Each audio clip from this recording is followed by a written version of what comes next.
Good morning. This is Natalie Henson. As a reminder, if you're a presenter, you are to turn your video on when you're presenting and turn it off when you're not presenting. We are having a few technical difficulties, and Member Gangemi will be getting this meeting started in just a few moments. I'm ready to roll if everybody else is. As a reminder, if you're a presenter, you are to turn your video on when you're presenting and turn it off when you're not presenting. We are having a few technical difficulties, and Member Gangemi will be getting this meeting started in just a few moments. Feel like I just heard that. I'm ready to roll if everybody else is. Yeah. As a reminder, if you're a presenter, you are to turn your video. So it sounds like Member Enzer? Does she want us to turn off our video or turn off our microphone? I think you want to turn off your microphone unless you're not. Right. You're speaking. Yes, so everyone should have their videos on. I think she's having some type of issues in the office. Everyone should have their videos on. If you're a presenter, you should continue. You should have your video on when you're presenting. Do you want me to go ahead and get started? Do we want to do a roll call? Yes, Member Gangemi, I think that's great. I'll reach out to Natalie. I think she's having some issues. Okay. There is no roll call. I just sent you an email that has the script that you need to start the meeting with. Oh. All right, got it.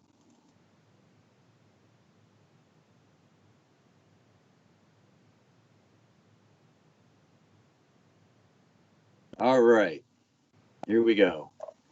I just have to change. I'm not William Enzer, but good morning. I am Mario Gangemi, and the chair, Bill Enzer is on. So I'm just kind of acting in his stead while we work through some technical difficulties.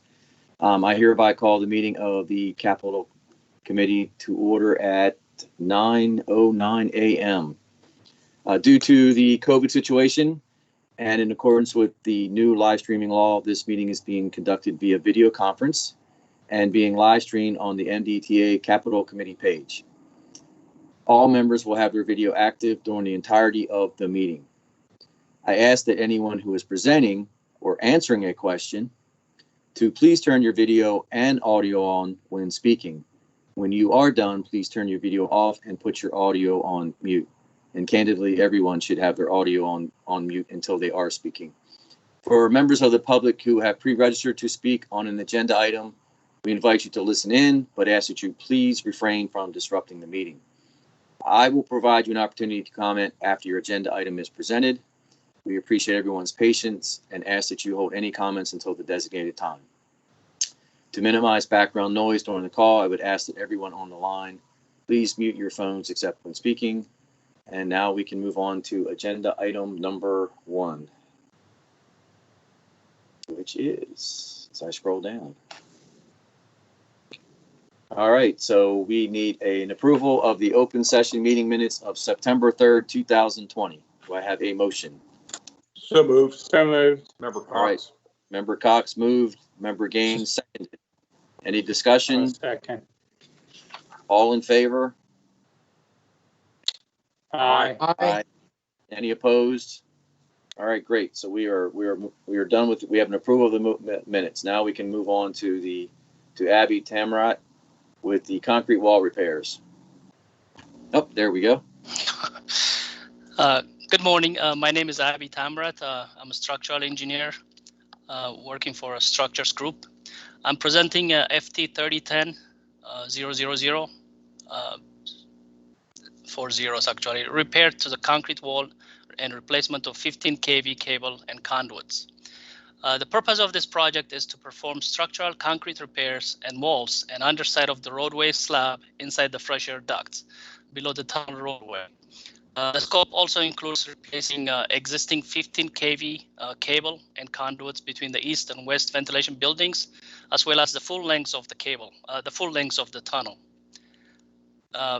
An allowance item for this contract includes $10,000 for partnering and $500,000 for miscellaneous items. The engineer's estimate for this contract was $35,530,000 $984.80. Advertised on March 3rd, 2020, bids received on July 1st, 2020. 5 bids were received.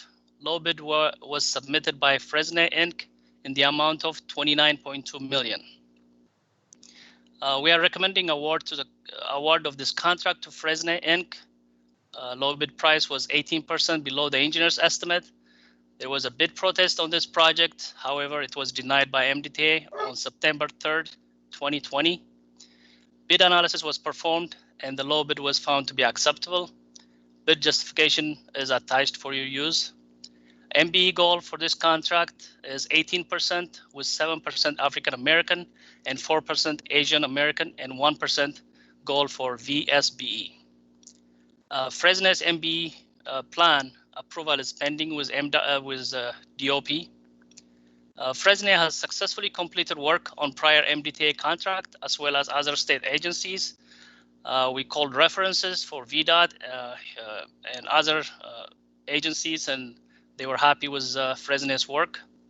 NTP is anticipated in February 2021, and the contract duration is 1,460 calendar days for construction. We are seeking recommended approval from the Capital Committee to present this contract to the full MDTA board in anticipation for approval for contract award. That's my presentation. I guess I'll entertain a motion before we have discussion.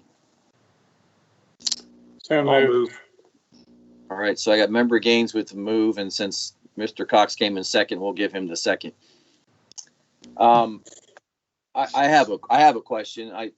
And maybe you just said it, maybe I just missed it, but I see the advertised goals for the MBE participation, but then I see 0. No, it's 18%.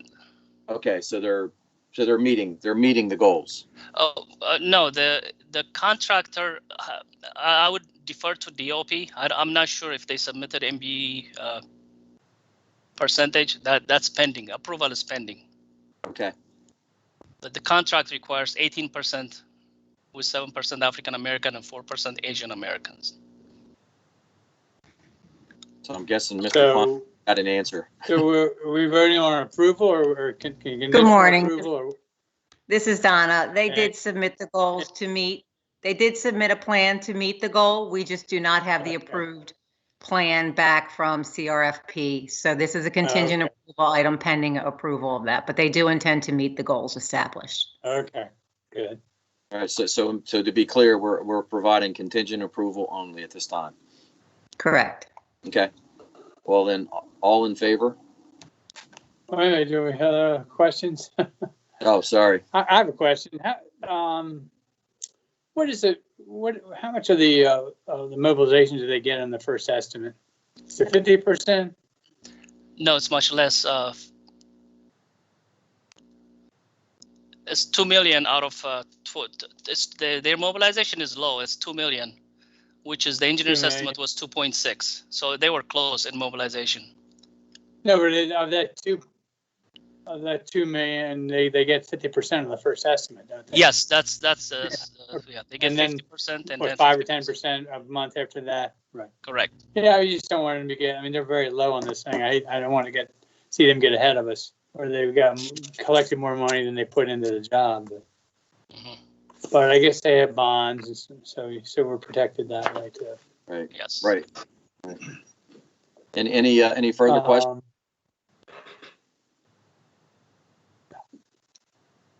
All right. And all in favor? Aye. Aye. Aye. Any opposed? All right. The next one is the HT 3007-000 bridge deck overlay and miscellaneous repairs.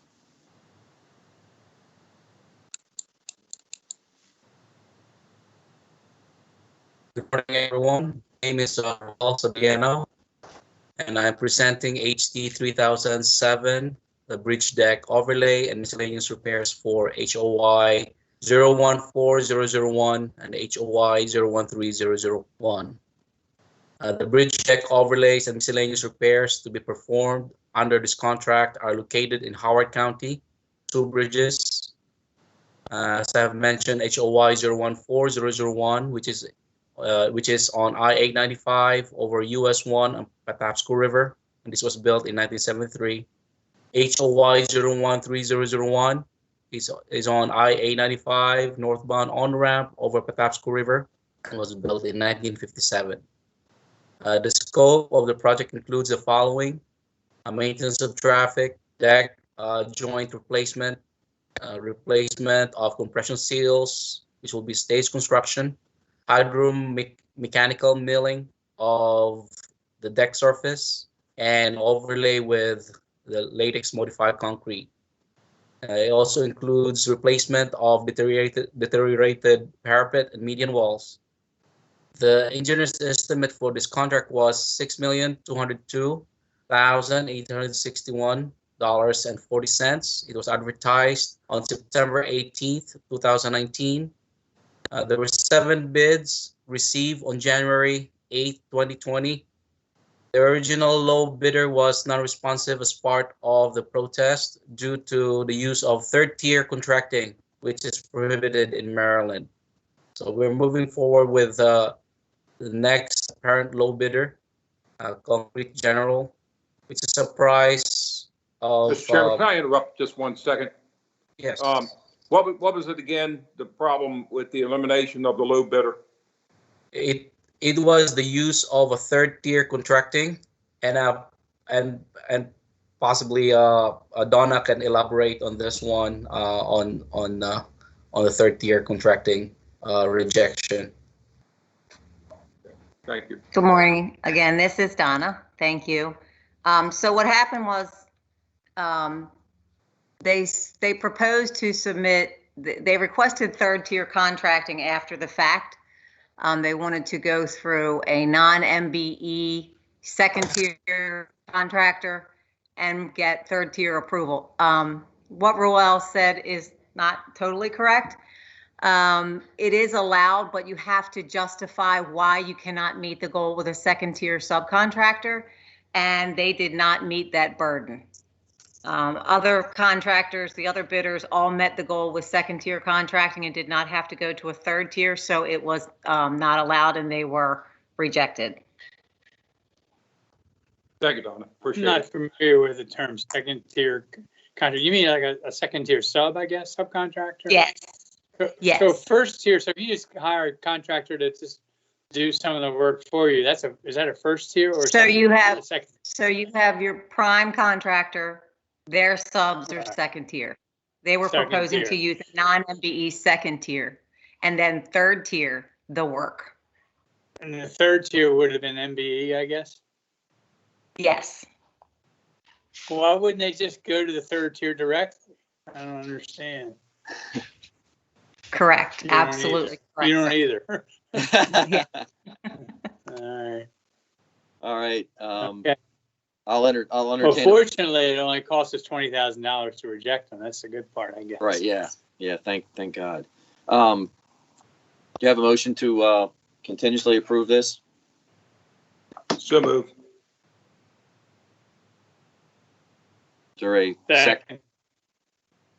We have a second. All right. So Member Cox moved. Member Gaines seconded. Any more discussion? I have another question. I have another question before you vote. Yep. Go ahead. Did you say that it's more than one bridge? I didn't really get that from where I read here. There's a couple of bridges? There's a couple of bridges, HOY 014001 and HOY 013001. Okay. What? How come we got stuck with repairing the bridge in Howard County? That's not a toll bridge or a toll road. Okay, can you repeat again the question, sir? Why is that under the MDTA and not So, state Member highway? Gaines, this is Will Pines, Chief Engineer. Yeah, well, Just wanted to clarify that these bridges are on the 895 facility, which goes from essentially the connection in Howard County at I-95 all the way up through the Harbor Tunnel, and its split or connection in Baltimore County. So we actually do own a segment of the facility within Howard I County. see. It's where it all comes together down there, I guess. Yeah. Correct. We own, and that's a common misconception about MDTA, that the toll money that people are paying is only paying for the specific signature feature that they're using, like the tunnel or the bridges, when in fact the toll dollars are used to pay for the entire facility from end to end. And 895 is a great example of that. Okay. I just heard Howard County, threw up a flag, but Yep. All right. very Any good. more? Thank you. Any more questions or discussion? All those in favor? I got one more thing. One more so- note I have. Sorry. Yeah, you're good. I don't think we need 40 pages of bid tabs. Did anybody read all of them? I won't We tell had- you. We thought you would I'll tell you, I read really every- tell us. I mean, give it. Normal. I grew up and they always gave you three first, second, and third bidder. You don't need to put. I would say it's a waste of paper, but of course it's not on paper. But it's a waste of memory on our computers. Maybe, I don't know. It's just a waste of 40 pages worth of bid tabs, and no one's going to read them. I mean, I'm going to look at the low bidder, and especially when one's thrown out, the first couple, but not 8 of them. That's just something to save somebody some work, maybe.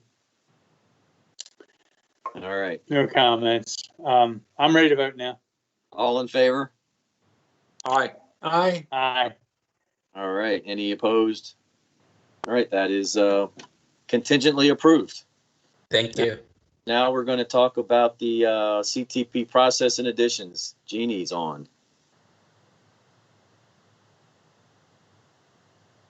There she is. Good morning. Good morning. My name is Jeannie Marriott, and I'm the Capital Program Manager. And I'm here to tell you about the CTP process and additions to the capital program. The Consolidated Transportation Program is MDTA's 6-year plan for the capital program. The CTP is updated twice a year and brought to the board members for approval in June as the draft CTP and in November as the final CTP. And the CTP includes funding for ongoing and new projects. And the new projects come from 5 sources. And these include the long-range capital needs, inspection findings, regulatory compliance, increased capacity needs, and local priority letters or legislative requests. New projects are added to the program only if funds are available. And to determine this, a 6-year financial forecast is prepared that considers traffic and revenue estimates, the operating and the capital budgets, debt service payments, the potential need for future bond sales and toll increases, and compliance with financial standards. The 2021 to 26 final CTP to be presented for approval next month in November includes 7 new projects. And if you'll turn to attachment A. The first new project on the list is one you're already familiar with, the emergency procurement to repair the fire damages to the Moravia Road entrance ramp to southbound I-95.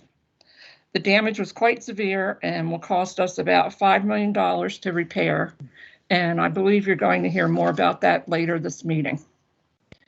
The rest of the projects are funded for engineering only because they are in the early stages of design. When they reach 60% design and an informed estimate is available, the construction funding will be added to the projects. The second project on the list is part-time shoulder usage on southbound I-95 from the Maryland House to Maryland 24. The scope of work includes restriping I-95 and repaving the left shoulder lane.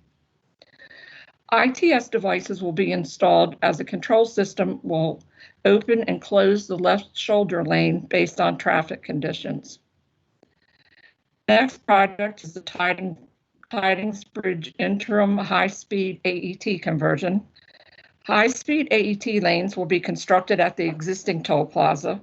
And the scope of work includes removal of the toll booths and installation of a gantry.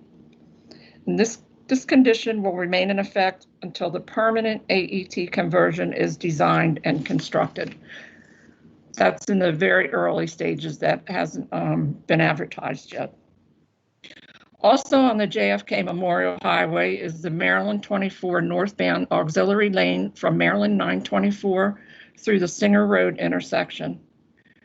Traffic modeling indicated that after completion of the Maryland 24 interchange improvements, traffic on northbound Maryland 24 will remain congested and the traffic backup could extend back onto I-95 in peak periods. Extending the existing auxiliary lane through the Singer Road intersection will prevent this backup onto I-95. The next project is at the Fort McHenry Tunnel and replaces a holding tank at the South Vent Building. The tank is part of the FMT stormwater pumping system. The scope of work includes reconfiguring the piping to separate the internal vent building floor drainage from the stormwater drainage system. This separation and adding oil water separators in the new floor drain system eliminates potential contamination from reaching the storm drain system and ultimately the Chesapeake Bay. Next is the rehabilitation of the Fort McHenry Tunnel area-wide lighting.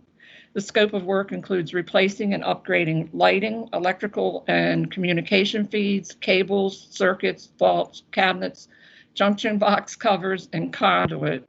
In other words, all of our assets in the lighting system are either going to be brought to service, replaced, or upgraded where possible. And the last new project being added to the capital program is full replacement of the deck on the Francis Scott Key Bridge. The deck is deteriorating and we need to restore the riding surface to an acceptable service condition. And I would be happy to answer any questions you may have. Anyone have any questions? Yeah, I do. Jeannie, Go for it. on the I-95, the Kennedy portions, will any of this, is any of this related? This is all north of 24, correct? I believe it's all north of 24 towards Hammond Grace, towards Susquehanna River. Are you talking about the auxiliary lane project? Yes. Yes, the interchange reconstruction is part of the I-95 ETL northbound extension, Okay. and that's how that came about. Right. Okay. Yes. Thank you. Mr. Pines looks like he wanted to answer, but it looks like I was just going to help Jeannie, but she took care of it. So she's awesome. She didn't need you. Great work. Any other thoughts, questions? It's always great to have Will as a backup. There you go. Yeah. Any other questions, thoughts? All right, we'll move on to the 2020 updates on the annual facilities inspection. Takest Amare. Good morning, Chairman and members of the Capital Committee. Good morning, everyone. I hope everyone can hear me. We can. All right, thank you. If desired, I can share my screen. I have a few slides. Otherwise, I'll just follow the PDF distributed and call on the slide numbers. So today, my name is Takest Amare. I'm the Structures Engineering Manager. Earlier today, two of the program managers in our structures discipline presented on their projects.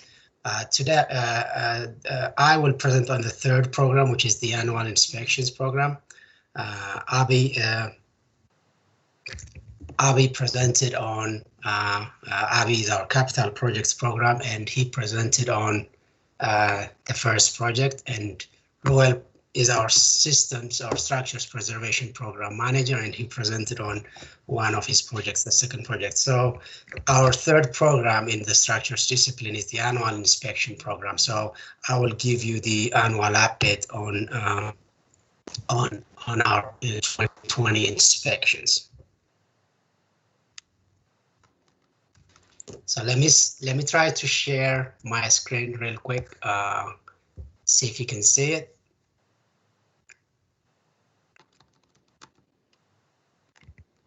All right, hopefully everyone can see it, but I'll, It is up there. Okay, thank you. So in 2020, we, like we do every year, provided data and information on our structures and the inspection we collected to various agencies, external agencies, also internally within MDTA. We submitted the Federal Highway annual submission through MDTA. We provided the annual executive summary reports based on the annual inspections to the trustee. We provided structures asset data to the MDOT Asset Management Work Group, which collects data from all TBUs. We also provided the Transportation Asset Management Plan to FHWA through collaboration with MDOT SHA. Other, reports that we provide include annual MFR, attending report, insurance renewal, all the data that's needed by various MDTA divisions, whether it's the accelerator or other performance measures. We also provided bridge load rating data and vertical clearance data for the Maryland one. It's the hauling permit program. And also provided other data as requested. I'll go to the next slide. In 2020, our inspections follow the fiscal year, by the way. Typically, they start around August or September and are completed by May or June. So when we say 2020 inspections, it follows our fiscal year as well. So hands-on inspections were performed on what we call workhorse bridges. That means those bridges which are not the signature bridges. We have about 300 of them. We also did hands-on inspections on high-mast lighting structures, as well as toll plazas and scales. On all the rest of the assets, including signature bridges and tunnels, we did what we call risk-based interim inspections, which is we look at the defects in each asset and identify which defects we will perform hands-on inspections on. So the rest of the bridge or the rest of the asset will receive a visual inspection. We also did underwater inspections and hydrographic surveys, as well as, like we always do, visual inspections of the roadway and traffic safety features.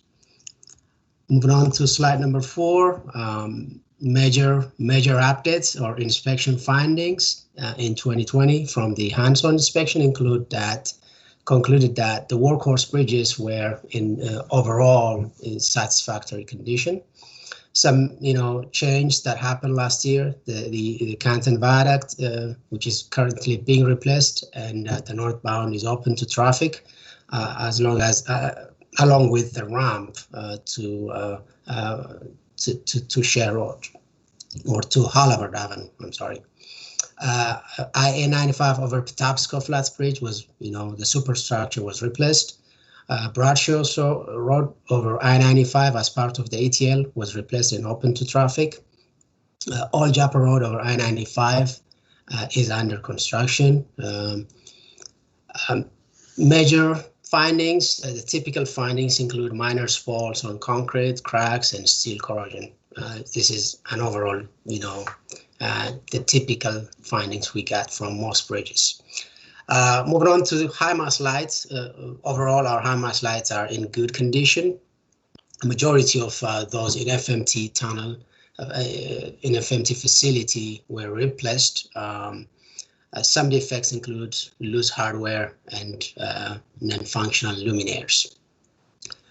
Toll plaza scales are in overall satisfactory condition. All electronic tolling was implemented at the FSK, Bay Bridge and Hannum facilities. Some defects included some loose hardware, some minor faults, and some steel corrosion. Moving on to slide number 5. Findings from the risk-based inspections on our signature structures. So I'll just summarize by mentioning the overall condition. Bay Bridge was found to be in satisfactory condition. Nice Bridge in fair condition. Tidings Bridge in satisfactory condition. Key Bridge in satisfactory condition. Hedham Bridge is also in satisfactory condition, and both the Harbor Tunnel and Fort McHenry Tunnel were in overall satisfactory condition. Moving on to the last slide, which shows the condition ratings. We use this on, what we call bridge structural components. So we divide the bridge in three components: the deck, the superstructure, and the substructure. So we look at all of our bridges, and these charts show you the percentage of each category. So this is a 0 to 9 scale. So 0 being, failed, and 9 being excellent condition. So we still have one bridge in poor condition, which is being replaced, the Canton Viaduct. Except for that, as you can see, most of our bridges are either in satisfactory or good condition. Those pink and green, purple and green green colors in the pie chart show you that the majority of our bridges are in good or satisfactory condition. That is my presentation about the 2020 annual inspections. I'd be happy to answer any questions that you may have. Does anybody have any comments or questions? Yeah, I have some questions. It looks like, if I read this right, you have the superstructure condition of your signature bridges are 12% in poor condition. The superstructure, the color is misleading. It's 0. No superstructure is in poor condition. The only poor condition is for the deck, and it's for the Canton Viaduct, which is being replaced. So the chart shows. You need to change your colors around a little bit, because you got the poor and the very good. I'm saying make one of them yellow or something. Yeah, you're right. You're right. It is pretty close in color. It's hard to really get it. We got to trust you, but I mean, this diagram could be a little bit better. Another question for you. On your workhorse bridges, I mean, I noticed we're replacing a few of them now. Are there other bridges that are in line or scheduled to be replaced in the upcoming years, of similar vintage of the ones you're doing now? I mean, there's got to be a pecking order of, to say all three are satisfactory condition is kind of a generalization, I think, right? Yes, that's true. We do have developed an asset management program which looks at those bridges which are getting close to become in poor condition. The 5 or the fair condition bridges, we keep an eye on them. A majority of the structures that are being replaced right now are on the ETL, but we have some older bridges that are in line. So we do have some coming, not right away in the next couple of years, but either at the end of the 6-year period or right after that, we will have some bridges in line. So yes. I mean, have you started engineering on any of them, or that's not quite even that far? We have started bridge replacement design on 2 bridges. One is in Cecil County, I-95 over CS6, and another is in 895 over 695. So we're in the early stages of the design, but we do have some design work going on. Good, thank you. Any other questions? I have a question. Maybe it's a little bit different than Lee's. Where all the work had been done on the Hayden Bridge, we still see, some closures and maybe follow up. Is that maybe Will can answer that? Is that all the work had been done, took what, 2.5 years? Is that is the Hayden Bridge in pretty good condition at this point as far as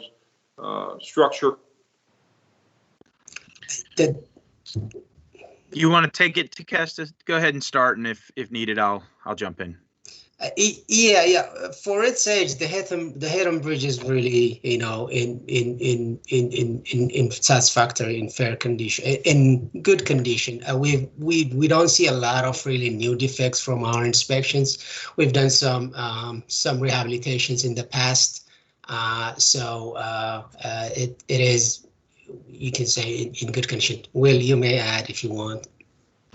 Yeah, the main thing to consider with the Hatham Bridge, 2 points. One is you mentioned the lane closures, Member Cox.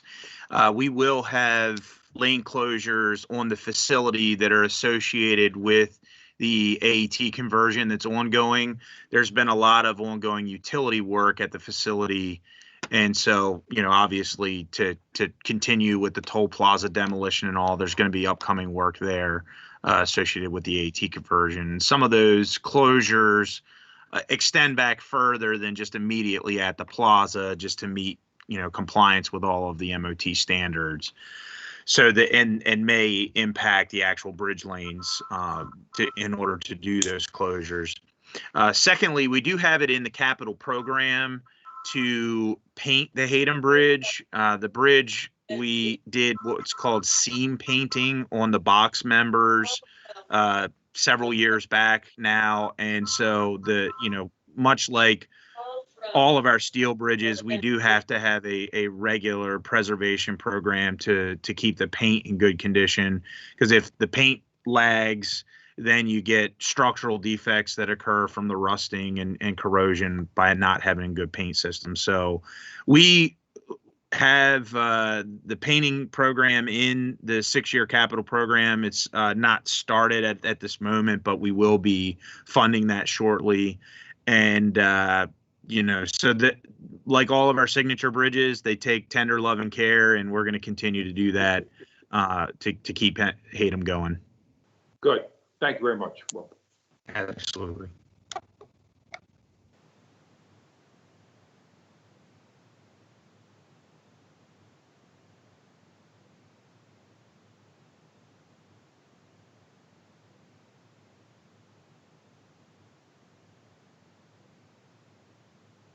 Just realized I was still muted. Sorry. Takesh, you're still in the hot seat, so you can move on to the Moravia Ramp Bridge.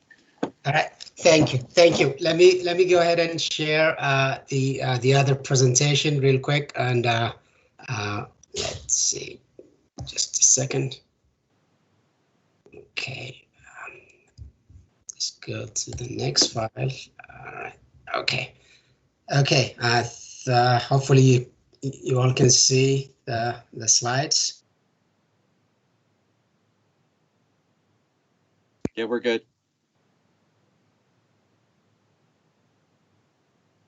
I can see them.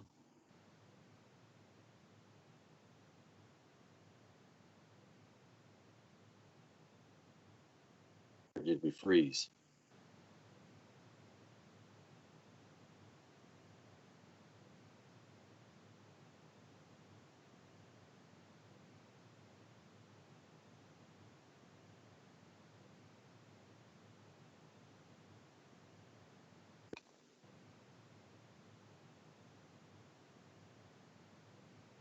Are we frozen? Can anybody else hear? Can anybody hear me? I can hear you. Okay. Seemed like I can hear you. I can hear you. The screen seems to be frozen a little bit. But Hey, the, Takesta, may I suggest just to kind of limit the bandwidth here, maybe try to not project the presentation since the members have it in the books, and just we have it in the books. I mean, just run through the presentation without projecting, since it seems to be messing with the bandwidth. Thanks. Okay, I mute myself first. Yeah, I seem to have some connection issues, I guess. So I will just go through the slides and refer to slide number so that people can follow. So I'll go on to slide number 3. Just make sure. Just bear with me. Okay. So the incident, the slide number 3 talks about the incident on July 17, 2020. So MDTA was notified of fire in the area of Quad Avenue under 95 at around 4:50 p.m. The fire was under the I-95 southbound entrance ramp from the eastbound Moravia Road.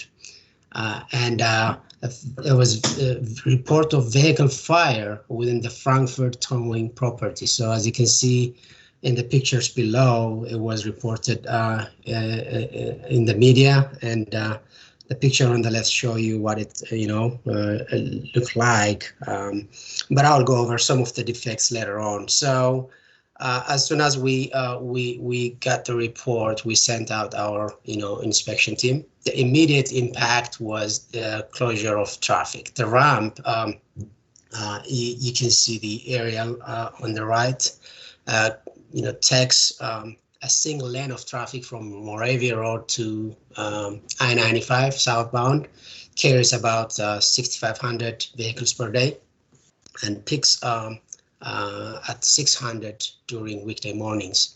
So immediately was closed after the fire by MDTA police, and a detour was put in place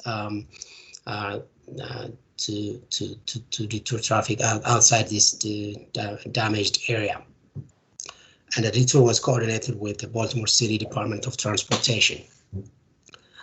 Slide number 5, the damage. You can see from the pictures, these are pictures taken immediately after the fire was put out. A bridge sustained, the existing bridge basically was built in 1974. It had an overall length of 971 feet. And the width varies from about 42 feet to about 75 feet. And the fire was in one of the spans, what we call Pier 19. That's the pier is the one that you see with cars stacked against it in the picture on the right. So that span is span 20, where you can see the smokes. So it's north of the Quad Avenue. Just to if you look at the previous aerial, it shows you it's north of Quad Avenue, just north of that.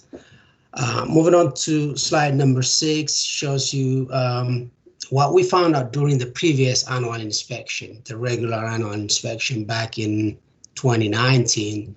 The inspectors did not find any stacked cars near the bridge, and there are some pictures from the inspection and a drone picture on the left. So this stack of cars must have been put in there, recently, maybe in 2020.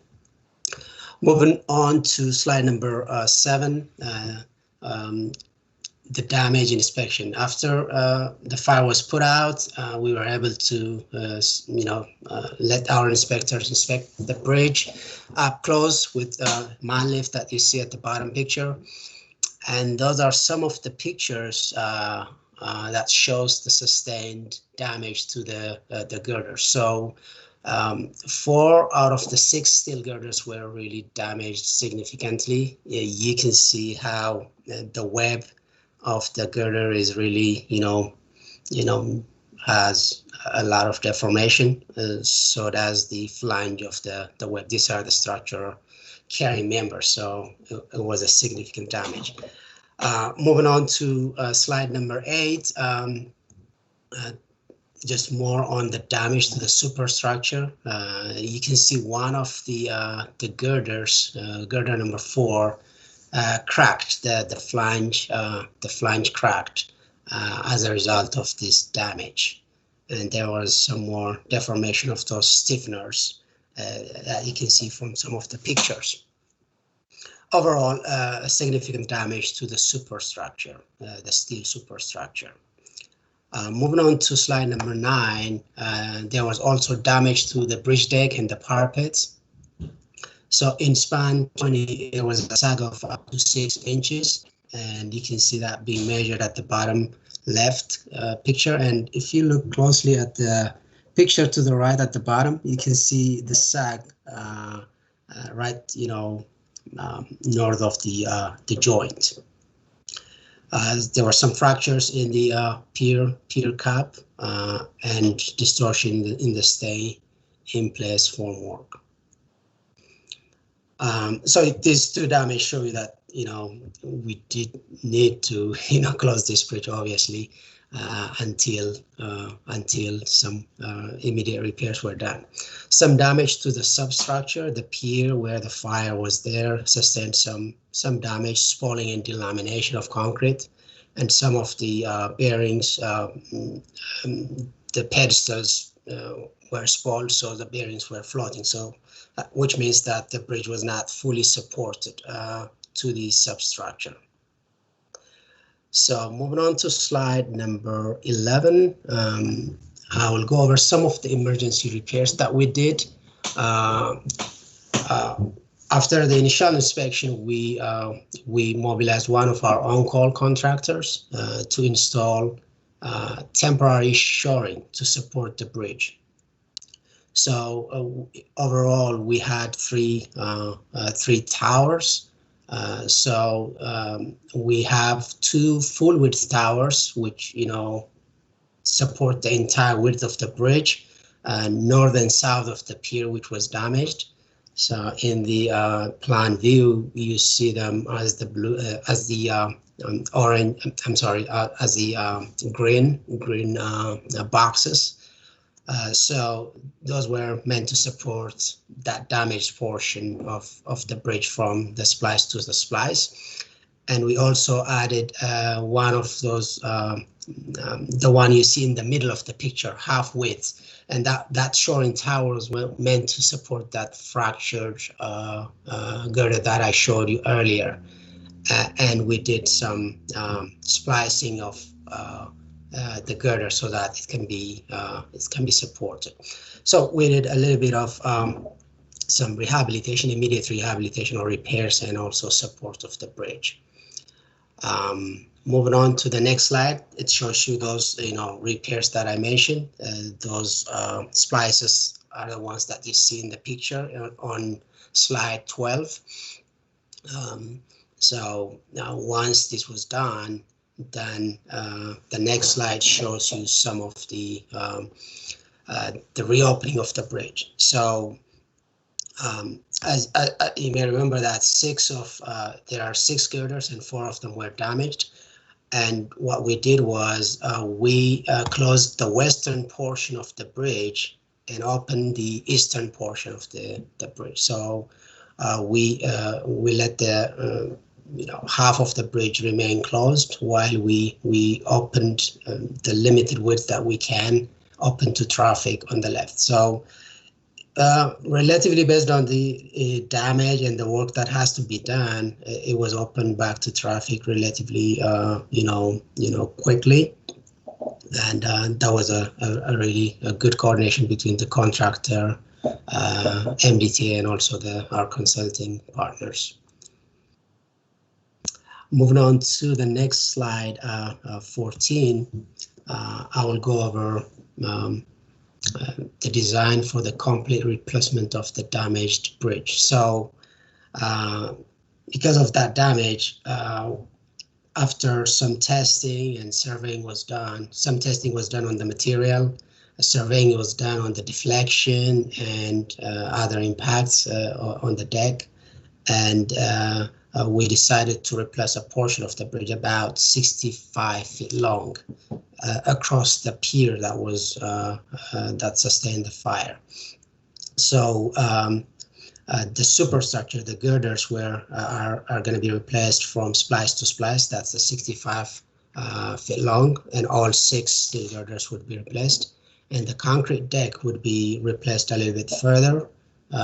So 92 feet long section will be replaced, and to make the a smooth transition, it will be overlaid to the next joints. So span 20 and span 19 will be overlaid once this the superstructure is replaced. So we also have some concrete repairs on the pedestals and also the pier.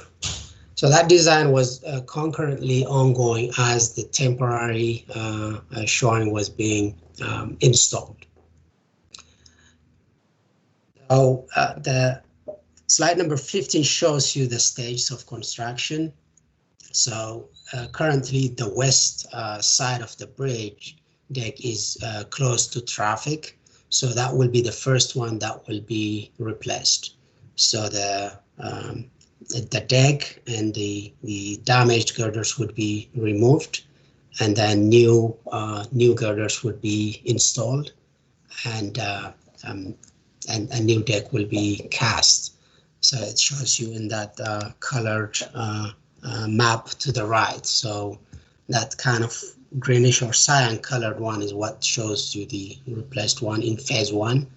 And the next will be traffic will be switched, and traffic will be on the new section of the bridge. And the west side of, the east side of the bridge will be similarly replaced. So those are the two phases that we anticipate to do. So that design was completed. Moving on to slide 16, just the progress of the design. The incident happened on June 17. We obtained approval from our executive director to issue an emergency procurement. Because of the damage and the limited width that we opened the traffic, going with a typical design build and advertising and getting bids was going to take a long time. And because of the damage, we sent a justification to allow us to do a procurement, emergency procurement, and got approved. And we used direct solicitation to select four contractors which have done a similar work in the past for us or others. And by July 8th, we have completed a preliminary design, draft design, and did a field visit and pre-bid meeting with the contractors to discuss the project. They had some questions, so we used the questions and discussions to refine our design, and then completed the full design and sent it to the bidders for bidding on July 20. So all in all, in about a month's time, we were able to do to complete the design and get it ready for bidding. We received bids on August 14 and awarded it on September 11 and September 10 actually, and then the NTP was September 11. So I'll say a few words about the type of procurement. It's a slightly different procurement. It's what we call an A+B, and you can see it in slide number 17. This considers cost like a typical procurement, which is the low bid. But in addition to that, we also consider time. So the A part is the cost, how much it will cost to build it. The B part is how long the contractor will take to complete the project. So we change the duration or the B part into money using a daily rate, and whoever got the lowest total amount combined evaluated price would win, would be the selected bidder. So the Marksman company provided the lowest price for the A part and also the lowest part for the combined A+B part. So the project was awarded to Marksman, and they have started the work on the permanent replacement of the bridge. So we had 3 other bidders. It was more or less a good competition, but actually it turned out that Marksman is the contractor which was initially doing the temporary shoring installation as part of our on-call contract. So coincidentally, that happened to be the contractor who eventually won the permanent work as well. So that is pretty much a brief overview of the presentation. These are some other fires we had on slide 18 in the last few months. That concludes my presentation, and I'd be happy to answer any questions that you may have.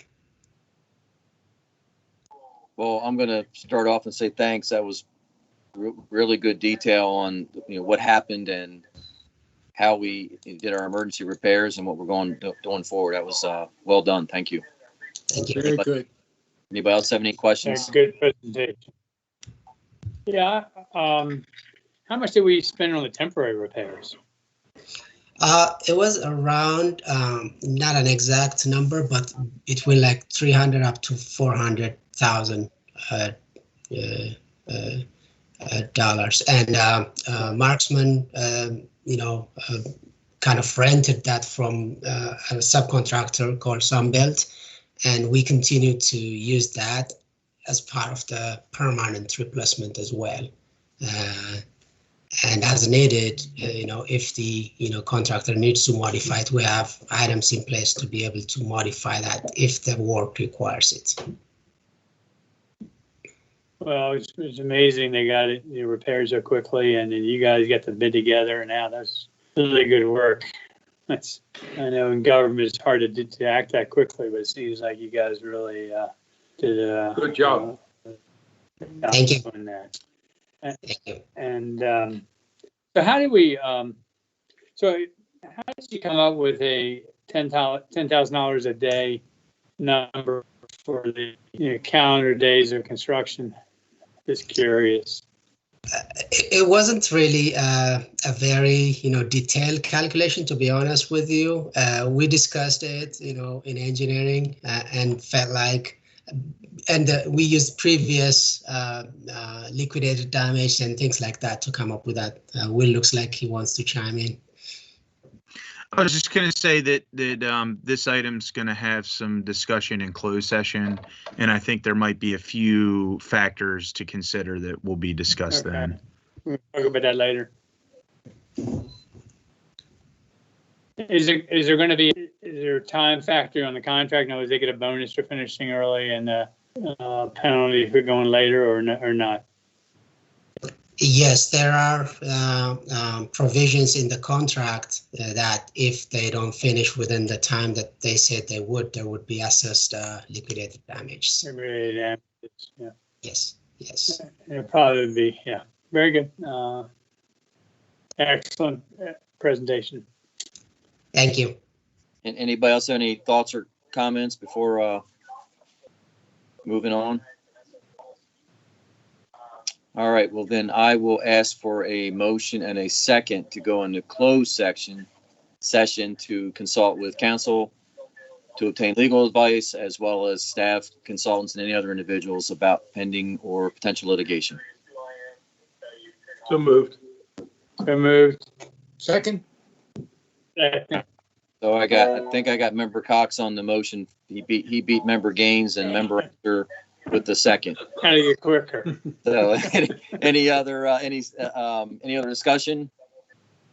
So I think I have to do this roll call wise. So I'll start with Member Gaines to go into closed session. I approve. Member Enzer, I approve. Member Cox, Approve. and as do I. So we will call into the phone number, but remember we have to come back here when we're done. So call in, and I think our technical wizards will will shut us out for a few minutes.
What's up with you?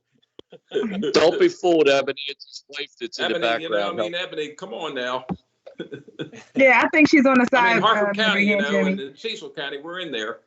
Yeah. He's got it off camera, Ebony. She's helping him out. Yeah, I think so too. I was just about to call him.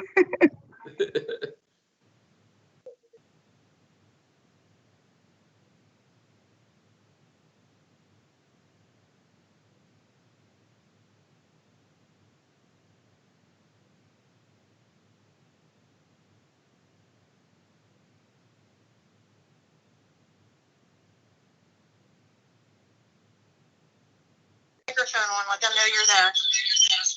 Says you are unmuted.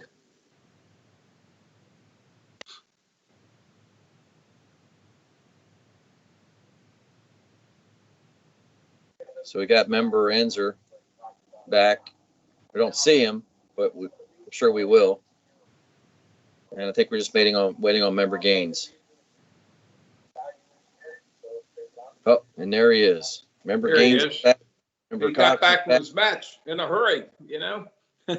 He's that good. Member Enzer we can't see, but we're back in our. Do we need to do a roll call again? Or can you hear me now? I can hear you. Oh, there's Kimberly. Oh my goodness, there's Miss Kimberly. Oh, No, boy. you do not need to do a roll call. You just want to affirm that there were no actions taken in the closed session, and then you can proceed to close the agenda. All right, so I will officially say that there were no actions taken in closed session. It was strictly a private consult with our staff and with our legal counsel. So with that, I look for a motion for adjournment. So moved. Is there a second? Second. Yes, and we don't have to have any discussion. So all in favor? Aye. Aye. Any opposed? All right. Well, thank you very much. Everybody have a great rest of the week and an awesome weekend. And be safe. Thanks, member again, Jimmy, for stepping up. Not a problem. He's a pro. He's a pro. Yeah. Thank you so much. You All right, guys see did you guys. great. All right, Have a good one. Bye-bye.